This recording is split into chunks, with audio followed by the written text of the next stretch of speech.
जय सिया राम मित्रों स्वागत है आप सभी लोगों का अपने इस यूट्यूब चैनल लाइफ ऑफ सनातनी में। और स्वागत है आप सभी लोगों का श्री रामचरितमानस रामायण के एक और नए अध्याय में। तो मित्रों, जैसा कि आप सभी लोग जानते हो कि पिछले वीडियो में श्री रामचरितमानस रामायण को दोहा क्रमांक 274 पर समाप्त किया था। आज यहीं से आगे बढ़ने वाले हैं और यहाँ पर जो सुंदर सुंदर कथा चल रही है वो तो बिल्कुल ही सुनने लायक है, क्योंकि मित्रों यहाँ पर भगवान परशुराम और लक्ष्मण के बीच जो भयानक बातों ही बातों में युद्ध चल रहा है, वो जबरदस्त युद्ध चल रहा है, उसे सुनना चाहिए। तो सुनिएगा। चलिए वीडियो में आगे बढ़ते हैं। जय सिया राम। सूर समर करनी करही कहना जना वही आपू विद्यमान रन पाई रिपु कायर कथहि प्रतापु।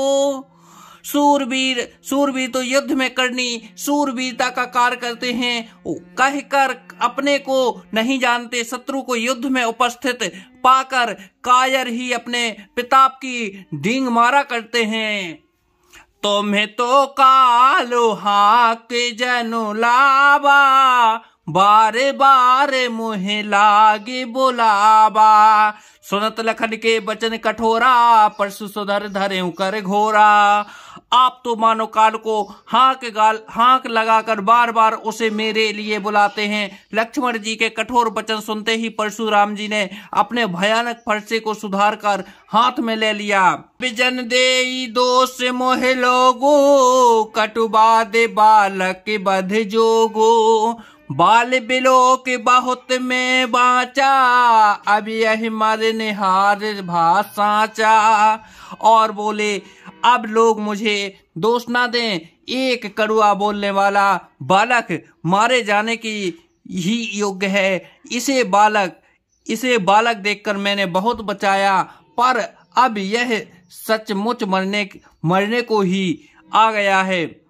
कौशिक कहाँ क्षमहि अपराधु बाल दोष गुण गनहि न साधु। खर कुठार में अकरुण को ही आगे अपराध गुरु द्रोही। विश्वामित्र जी ने कहा, अपराध क्षमा कीजिए। बालकों के दोष और गुणों को साधु लोग नहीं गिनते। परशुराम जी बोले, तीखी धार का कठोर और दया रहित और क्रोधी और यह गुरुद्रोही और अपराधी मेरे सामने उत्तर देते छोड़ाऊं बिनु मारे केवल कौशिक सील तुम्हारे। नाता यह काठ कुठार कठोरे गुरही उरन होते श्रम थोरे। उत्तर दे रहा है, इतने पर भी मैं इसे बिना मारे छोड़ रहा हूं। सो हे विश्वामित्र, केवल तुम्हारे शील प्रेम से, नहीं तो इसे इस कठोर कुठार से काट कर थोड़े ही परिश्रम से गुरु से उऋण हो जाता। गाधे सुनो कहे हृदय हसी मुनहि हरि अरई सूझे। आए मैं खाने न ओखे मैं अजऊ न बूझे अबूझे। विश्वामित्र जी ने हृदय में हंसकर कहा, मुनि को हरा सूझ रहा है, अर्थात सर्वत्र विजयी होने के कारण हे श्री राम लक्ष्मण को भी साधारण क्षत्रिय ही समझ रहे हैं, किंतु यह लोहमयी केवल फौलाद की बनी हुई खाड़ा खंड है, उख की रस की खाड़ नहीं है जो मुंह में लेते ही गल जाए। खेद है मुनि अब भी बेसमझ बने हुए हैं, बन के प्रभाव को नहीं समझ रहे हैं। कहे लखन मुनि शील तुम्हारा को नहीं जाने विदित संसारा। माता पिता ही उरई भय नी के गुर रेनु रहा सोचो बड़ो जी के। लक्ष्मण जी ने कहा, हे मुनि, आपके शील को कौन नहीं जानता, वह संसार भर में प्रसिद्ध है। आप माता पिता से तो अच्छी तरह उऋण हो ही गए, अब गुरु का ऋण रहा, उसका जी में बड़ा सोच लगा है। सो जन हम रही माथे काड़ा, दिन चले लगे ब्याज बड़े बाड़ा। अब आने व्यवहार या बोली, तुरंत देहूं में थैली खोली। वह मानो हमारे ही मत्थे काड़ा था, बहुत दिन बीत गए, इससे ब्याज भी बहुत बढ़ गया होगा। अब किसी हिसाब करने वाले को बुला लाइए, तो मैं तुरंत थैली खोलकर दे दूंगा। सुन कटु बचन कठोर सुधारा, हाय हाय सब सभा पुकारा।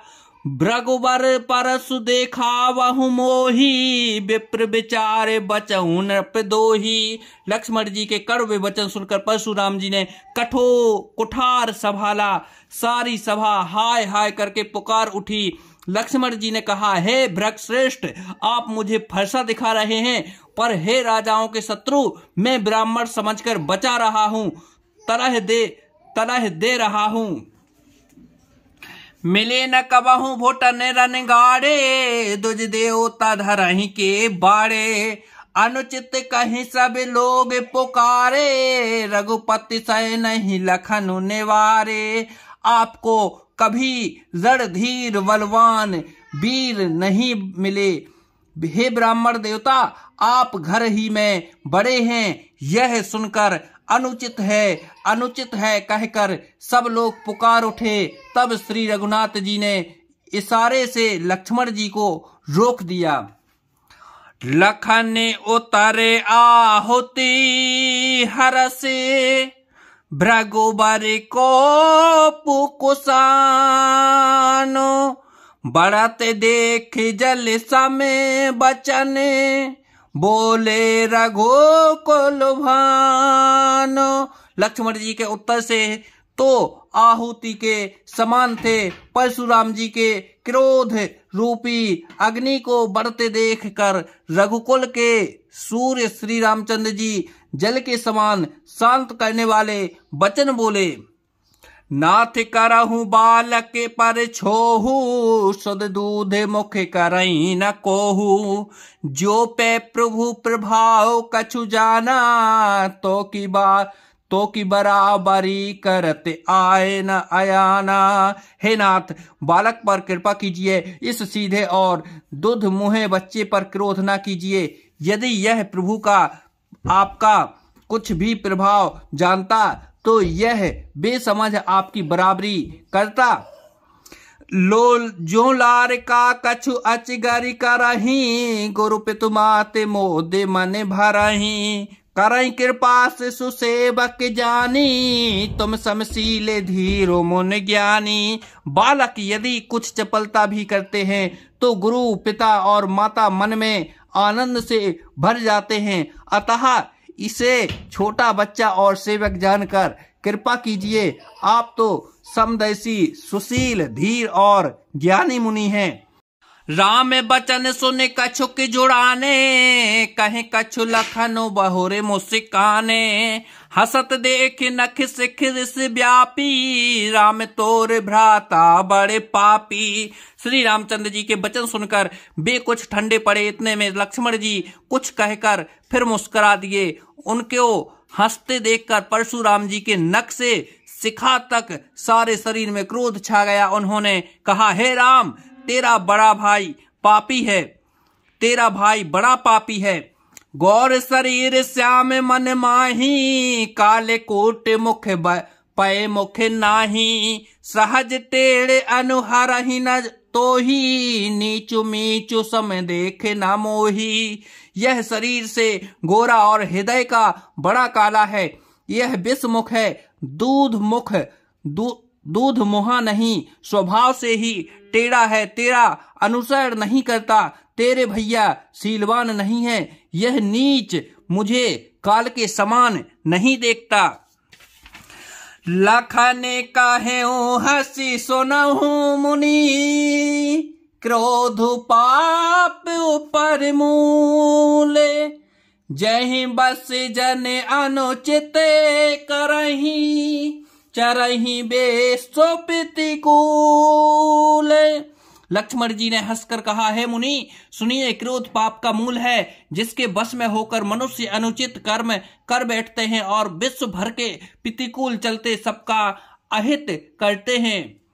मैं तुम्हारे अनुचर मुनि राया, परहरि को पिकरई अबिदाया, टूट चाप नहीं जो रही रिसाने, बैठे हो यही पाप पिराने।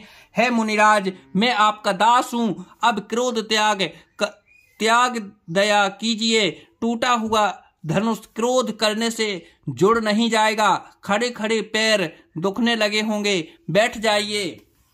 जो अति प्रिय तो करई उपाई, जो रई को बड़े गुण बोलाई, बोलत लखन जनक ढेराई, मष्ट करहु अनुचित भले नाही।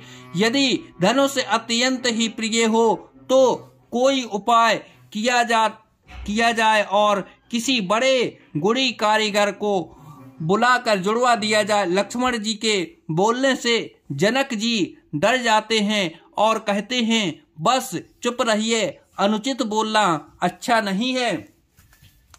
थर थर कापहि पूरे नर नारी, छोट कुमार खोट बड़े भारी।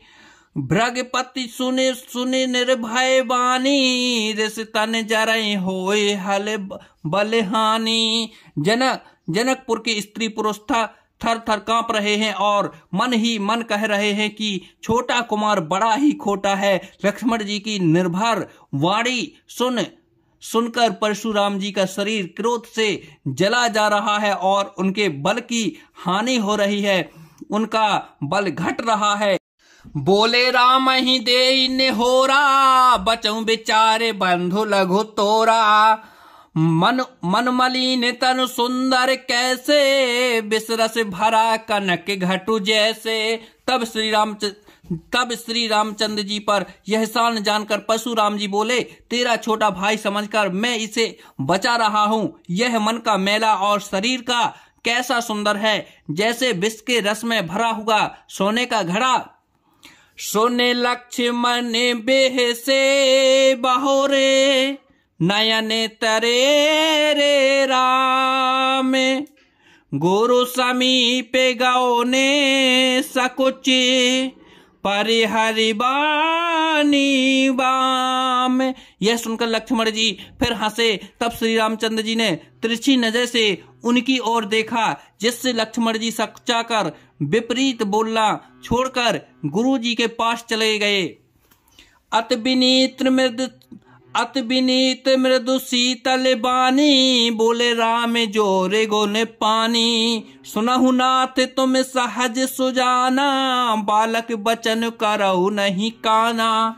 श्री रामचंद्र जी दोनों हाथ जोड़कर अत्यंत विनय के साथ कोमल और शीतल वाणी से बोले, हे नाथ सुनिए, आप तो स्वभाव से ही सुजान हैं। आप बालक के वचन पर कान न कीजिए, उसे सुना अनसुना कर दीजिए। बर रही बालक एक स्वभाव, इनहि न संत विदु सही काऊ। तहना ही कछु काज बिगारा, अपराधी में नाथ तुम्हारा। बरई और बालक का एक स्वभाव है, संत जन इन्हें कभी दोष नहीं लगाते। फिर उसने लक्ष्मण ने तो कुछ काम भी नहीं बिगाड़ा है। हे नाथ, आपका अपराधी मैं हूँ। कृपा कोपे बधु बंधु गोसाई, मोह पर करई दास की नाई। कहीं बैग जहि विधि रिस जाई, मुनि नायक सोई करो पाई। अतः हे स्वामी, कृपा क्रोध बध और बंधन तो जो कुछ करना हो दास की तरह अर्थात दास समझकर मुझ पर कीजिए, जिस प्रकार से शीघ्र आपका क्रोध दूर हो जाए। हे मुनिराज बताइए, मैं वही उपाय करूं। कहे मुनि राम जाय रस कैसे, अजहु अनुज तब चितौ अने से। यह के कंठ कुठारो न दीन्हा, तो मैं काहे क्रोप कर कीन्हा। मुनि ने कहा, हे राम क्रोध जाए, हे राम क्रोध कैसे जाए, अब भी तेरा छोटा भाई टेढ़ा ही ताक रहा है। इसकी गर्दन पर मैंने कुठार न चलाया तो क्रोध करके किया ही क्या। गर्भ स्त्र वही आओने पे, रौनी सुन कुठारे गति घोरे। परसु अछत देखऊं जियते, बैरी भूपे किशोर। मेरे जिस कुठार की घोर करनी सुनकर राजाओं की स्त्रियों के गर्भ गिर पड़ते हैं, उसी फरसे के रहते इस शत्रु राजपुत्र को जीवित देख रहा हूं। तो जय सिया राम मित्रों। वीडियो काफी ज्यादा लंबा हो रहा है, इसलिए आज वीडियो को यहीं पर समाप्त करते हैं। कल के वीडियो में फिर यहीं से आगे बढ़ेंगे। तब तक के लिए दोस्तों आप लोग क्या करिए, चैनल को सब्सक्राइब करके बेल आइकन घंटी को दबा लीजिए यदि नहीं किया है तो, और जिसने पहले से कर रखा है उनका बहुत बहुत धन्यवाद। चलिए अब कल सुबह 6 बजे इसी टाइम फिर मिलेंगे। जय सिया राम।